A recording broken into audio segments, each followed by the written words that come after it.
Genghis Khan, whose blood still runs through the veins of 16 million people, was a small-time tribal leader. The fire of revenge in him led to the death of 4 million people, plunging them into the abyss of death. The fire of revenge burned in front of his eyes in such a way that he handed over his brother to death and laid the foundation of the Mongolian Empire on the heaps of those corpses. The empire, which spread from China to Ukraine, was so powerful that even after his death, he handed over 40,000 people to death. But when he died and was taken for the last rites, there were 2,000 people present there. Even today, no one in the world knows where his body was finally buried.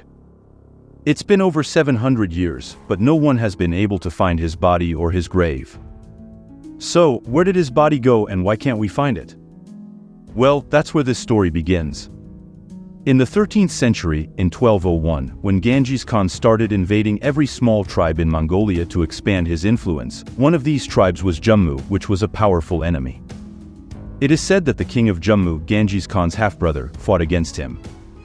During the battle, an arrow suddenly came, touching Genghis Khan's garden and went out. Seeing the arrow, it seemed as if Genghis Khan had seen his death in front of his eyes. But fate saved him and he won the battle. After winning, he called the archer and proposed to join him. And after winning the battles, he included one cunning soldier after another in his army and made his army so strong that in his 40-year reign, Genghis Khan's rule had spread from a small tribe in Mongolia to this extent. And then one day, when he wanted to expand his empire even more, he targeted Tangut Empire alone, which was also known as the commonly Western Xia, in this season, which was predominantly agricultural community famous for rice production and had a huge army to feed its belly with 2.5 crore people. Genghis Khan's eyes fell on it, Riyah. Genghis Khan's army was not only capable of fulfilling Riyah's every demand, but also financially strengthened the Mongol Empire. That's why in 1205, he attacked Western Xia. But the ruler there, Tangut Empress, was so powerful that this war lasted for 5 full years. Like every war, Genghis Khan ultimately won this war too, but after this war, his army was quite weak. In this 5-year-long war, many of his soldiers were killed, and now he was not in a position to attack anyone else, and even after winning, the people of Western Xia were not ready to listen to him.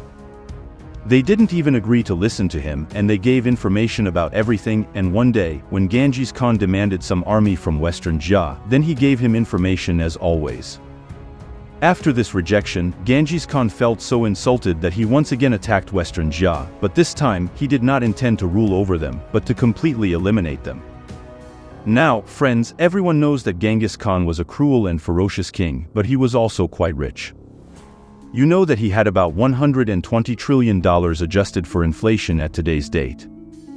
He had expanded his empire to such an extent that in the fire of research, Genghis Khan, wrapped in the fire of research, was advancing by cutting every soldier of Riyah. But this fire had probably become so big in his eyes that he did not see it coming towards him, and it did not show him straight and went straight into his knees.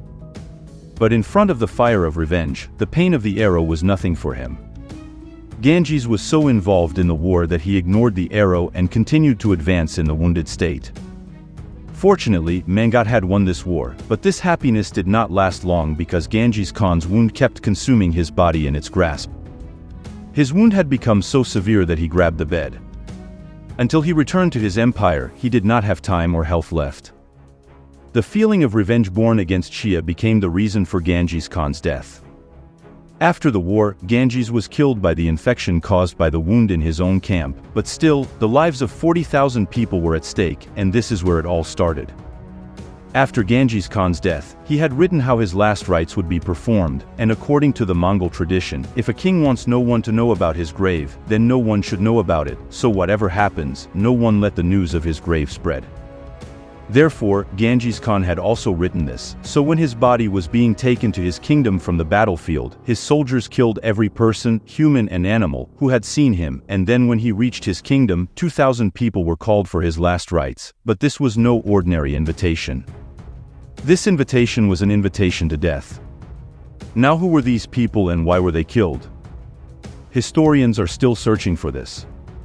After his death, which land was dug up and where Genghis Khan was buried, so his soldiers ran the horse worth 1,000 Indian rupees on the ground to erase the marks, so that the ground would be pressed and would look like regular ground. And after that, the real massacre began.